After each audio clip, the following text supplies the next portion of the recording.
चाकण परिसरातील मागील अनेक महिन्यांपासून विजेचा प्रश्न गंभीर बनला असून हे भेडसावत असलेले विजेचे प्रश्न संपवण्यासाठी फेडरेशन ऑफ चाकण इंडस्ट्रीजचे ऑफिस प्रतिनिधी दिलीप बटवाल व विनोद जैन यांनी महावितरणचे व्यवस्थापकीय संचालक लोकेश चंद्रा यांची प्रकाश भवन सेनापती बापट रोड पुणे येथे भेट घेतली।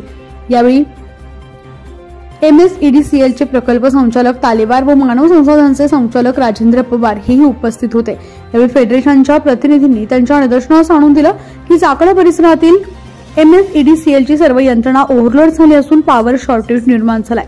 याचा विपरीत परिणाम कारखान्यांवर होतोय, त्यामुळे पॉवर फेल्युअरचं प्रमाण मोठ्या प्रमाणात वाढलंय, फ्लक्च्युएशन मोठ्या प्रमाणात वाढलं आहे आणि एक्सप्रेस फीडरवर सुद्धा मोठ्या प्रमाणावर डीप येत आहेत। यामुळे उद्योगांचे फार मोठ्या प्रमाणावर नुकसान होत आहे।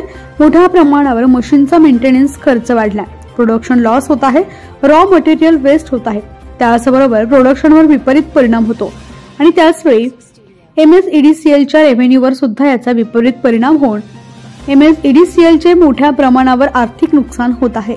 हे सर्व टाळण्यासाठी यावर तात्काळ उपाययोजना करणं गरजेचं आहे असं निदर्शनास आणून दिलं। तसेच यावेळी दिलीप बटवाल यांनी त्यांना सांगितलं की उद्योगांकडून MSEDCLच्या पायाभूत यंत्रणा उभारण्यासाठी स्विचिंग स्टेशन, पॉवर स्टेशन इत्यादी यंत्रणा उभारण्यासाठी स्वखर्चाने जागा देतात, तसेच फीडरसाठी लाखो रुपये खर्च करतात, तरी सुद्धा उद्योगांची पिळवणूक थांबत नाही। त्यावर चंद्रा यांनी फेडरेशनला आश्वासन दिलं की येणाऱ्या वर्षभरात आम्ही मोठ्या प्रमाणावर या परिसरातील MSEDCLची यंत्रणा सक्षम करणार असून यापुढील वर्षभराच्या काळात उद्योगांचे प्रश्न येणार नाहीत। आम्ही यापुढे क्वालिटी पॉवर, अखंडित पॉवर उद्योगांना देणार आहोत।